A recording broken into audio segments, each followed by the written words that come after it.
حضور نے خود صدیق اکبر سے فرمایا یا ابا بکر لم یعرفنی حقیقت غیر ربی، ہے ابو بکر میری ریالٹی کو میرے رب کے علاوہ کوئی نہیں جانتا، کوئی نہیں جانتا، میری حقیقت کو میرے رب کے علاوہ کوئی سمجھ ہی نہیں سکتا۔ کون کہہ رہا ہے؟ حضور کہہ رہے ہیں۔ کس سے کہہ رہے ہیں؟ صدیق اکبر سے کہہ رہے ہیں۔ حضور فرما رہے ہیں کہ میری ریالٹی کو میرے رب کے علاوہ کوئی نہیں جانتا، کوئی نہیں سمجھ سکتا، کوئی نہیں جانتا۔ اب رب کے علاوہ کون کون ہے؟ رب کے علاوہ کون کون ہے؟ ملائکہ ہیں، انبیاء ہیں، صحابہ ہیں، نقبا ہیں، نجبا ہیں، اقطاب ہیں، ابدال ہیں، غوث ہیں۔ ان تمام کی فہرست بنا لو، تمام کی لسٹ بنا لو کہ اللہ کے علاوہ کون کون ہے۔ میں کہتا ہوں اللہ کے علاوہ نوح علیہ السلام بھی ہے، اللہ کے سوا ابراہیم علیہ السلام بھی ہے، اللہ کے علاوہ یعقوب علیہ السلام بھی ہے، موسیٰ علیہ السلام بھی ہے، عیسیٰ علیہ السلام بھی ہے، آدم علیہ السلام بھی ہے۔ حضور فرما رہے ہیں اللہ کے علاوہ میری ریالٹی کوئی نہیں جانتا، یعنی آدم کو بھی حضور کی حقیقت کا علم نہیں ہے، موسیٰ کو بھی حضور کی حقیقت کا علم نہیں ہے، عیسیٰ علیہ السلام بھی حضور کی حقیقت کو نہیں جانتے، ابراہیم علیہ السلام بھی حضور کی حقیقت کو نہیں جانتے، ارے ملائکہ بھی حضور کی حقیقت کو نہیں سمجھ سکتے، صحابی بھی حضور کی حقیقت کو نہیں سمجھ سکتے۔ میں کیوں نہ کہوں صحابی نہ سمجھے، میرے کہنے کی ضرورت ہی نہیں، آپ نے خود کہہ دیا ہے، صحابی نہ سمجھے اور وہ کہے کہ میں جانتا ہوں، he is like me, talks like me, walks like me, he got married, he had children, there is no difference between me and the Prophet sallallahu alaihi wasallam۔ ارے صحابی نہ سمجھے، تو سمجھنے کے دعوے کر رہا ہے کہ تو سمجھتا ہے حضور کو، ان کی ریالٹی کو کوئی نہیں سمجھ سکتا، ان کی حقیقت کو کوئی نہیں سمجھ سکتا۔ دیکھنا پڑے گا کہ جو دعویٰ کر رہا ہے کہ میں حضور اکرم صلی اللہ علیہ وسلم کو جانتا ہوں وہ ہے کون؟ ہاں وہ ہے کون؟ اگر جاہل ہے، اگر احمق ہے، it depends upon who the person is۔ If someone claims that I know the Prophet sallallahu alayhi wa sallam, you have to see who the person is۔ ہر شخص دعویٰ کرتا ہے میں جانتا ہوں، میں جانتا ہوں، کوئی بھی کہہ سکتا ہے، لیکن ہم نے دیکھنا ہے وہ ہے کون۔ ہاں کیونکہ حضور اکرم صلی اللہ علیہ وسلم کیا ہے؟ حضور اکرم، میں نے ابھی شعر پڑھا نا اقبال کا، حضور کو آئینہ بتایا اقبال نے۔ ہاں بتایا نا کہ حضور ایک آئینہ ہے۔ ابو جہل نے حضور اکرم صلی اللہ علیہ وسلم سے ایک مرتبہ کہا تھا آپ بدصورت ہیں علیہ باللہ، حضور کی توہین کی تھی نا، حضور نے فرمایا تو نے سچ کہا۔ ابو جہل نے کہا آپ بدصورت ہیں، حضور نے کیا فرمایا؟ حضور نے فرمایا تو نے سچ کہا۔ صدیق اکبر بھی موجود ہیں، صدیق اکبر عرض کرتے یا رسول اللہ صلی اللہ علیہ وسلم آقا آپ تو بہت خوبصورت ہیں، حضور نے فرمایا تو نے سچ کہا۔ ہاں تو نے سچ کہا۔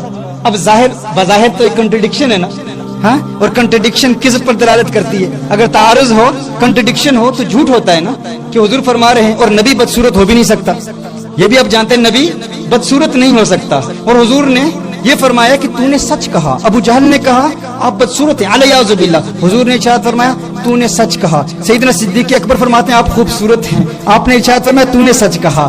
اب صحابہ نے سوال کیا رسول اللہ صلی اللہ علیہ وسلم ماجرا کیا ہے؟ بظاہر تو تعارض نظر آ رہا ہے۔ حضور نے فرمایا ہم آئینہ ہیں، ہم آئینہ ہیں، جو ہم میں دیکھتا ہے اپنے آپ کو ہی دیکھتا ہے۔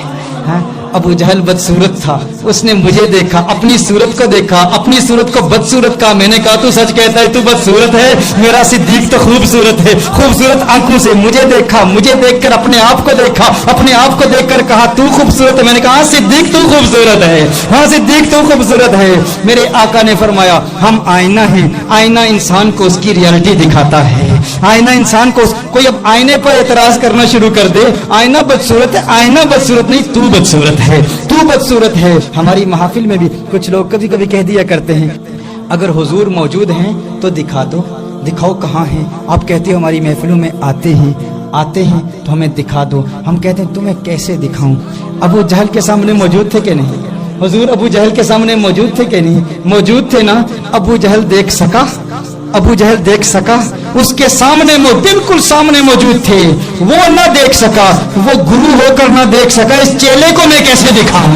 یہ کس کو کیسے دکھاؤں جو کہتا ہے مجھے دکھاؤ؟ تجھے کیسے دکھاؤں؟ انسان میں جو ہوتا ہے انسان کو آئینہ وہی دکھاتا ہے، انسان میں جو ہوتا ہے آئینہ انسان کو وہ ہمارے بزرگوں نے ایک لطیفہ بیان کیا ہے، آپ کی طبیعتوں کو دیکھ کر تھوڑی سی ظرافت بھی ہونی چاہیے کہ آئینہ انسان کو اس کی ریالٹی دکھاتا ہے۔ وہ ایک شخص تھا نا، ایک ایسے علاقے میں رہتا تھا جہاں کبھی آئینہ کسی نے دیکھا نہیں تھا، ایک ایسے علاقے میں رہتا تھا جہاں کبھی کسی نے آئینہ دیکھا ہی نہیں تھا، کسی نے آئینہ نہیں دیکھا تھا۔ اچانک اسے آئینہ مل گیا، اس نے آئینہ دیکھا، آئینہ دیکھا، اس نے اپنا چہرہ دیکھا۔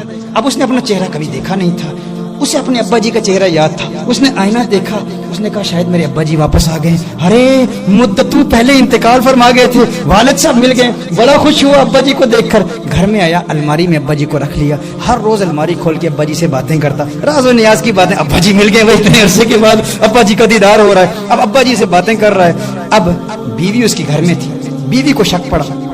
اس نے کہا یہ کون ہے, کس کے ساتھ الماری میں باتیں کرتا ہے. اب ایک دن جب وہ کام پر گیا ہوا, کام پر گیا کام کرنے کے لیے, تو بیوی نے الماری کھولی, الماری میں آئینہ دیکھا. اب بیوی بھی انتہائی کریہ المنظر, انتہائی بدصورت تھی. اس نے جب آئینہ دیکھا, اس نے اپنا چہرہ کبھی دیکھا نہیں تھا. اس نے کہا اچھا اس کالی بدصورت عورت کے لیے تو مجھ جیسی پری شکل کو چھوڑ رہا ہے, اس سے باتیں کر رہا ہے, یہ راز کی بات ہے. یہاں پر تو نے ایک عورت کو چھپایا ہوا ہے. اس نے اس کو اندر رکھا, الماری بند کر دی کہ کب آئیں گے خاوند صاحب, جب بیوی سے ملاقات ہوگی تو وہ گلے شکوے کرے گی کہ تم نے مجھ پری شکل کو چھوڑ کر ایک ایسی بدصورت کو وہاں پر رکھا ہوا ہے. جب وہ آیا, اس نے کہا الماری میں کیا ہے. اس نے کہا وہاں تو میرے ابا جان ہے, اتنے عرصے کے بعد ملے, عرصے کے بعد ابا جان کا دیدار ہوا ہے. اس نے کہا ابا جان کہاں ہے. اس نے کہا او, الماری کھولی, بیوی نے کھولی. بیوی نے کہا دیکھو یہاں پر عورت ہے, یہ بدصورت عورت ہے. اس نے آئینہ سامنے رکھا, اس نے کہا یہ تو میرے ابا جان ہے, تو کیا کر رہی ہے. انہوں نے کہا اچھا ایسا کرتے ہیں, فیصلہ کرتے ہیں, علاقے کا سمجھدار شخص ایک پادری, ہم اس پادری کو بلاتے ہیں, پادری فیصلہ کرے گا. اب پادری صاحب آئے, وہاں کا پریسٹ جو تھا, پادری تھا, وہ وہاں پر آیا.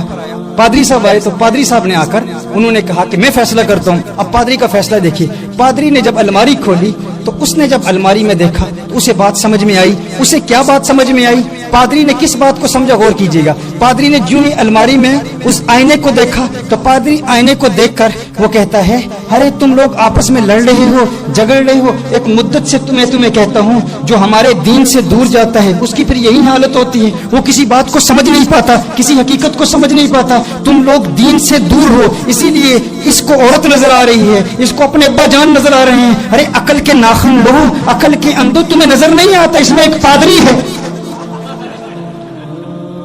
یہاں تو ہمارا پادری صاحب بیٹھے ہوئے ہیں, اس نے بھی کبھی آئینہ نہیں دیکھا تھا, اس نے سمجھا اس میں کوئی پادری ہے. تو انسان کے اندر جو ہوتا ہے آئینہ اسے وہی دکھاتا ہے. اسی طرح آپ ایک ایگزامپل لے لیں. For instance, that why are differences of opinions regarding Rasulullah sallallahu alaihi wasallam? Some people say just a man like us, and others say that the Prophet sallallahu alaihi wasallam is not a common man. It depends upon who is looking at the Prophet sallallahu alaihi wasallam. یہ depend کرتا ہے دیکھنے والا کون ہے.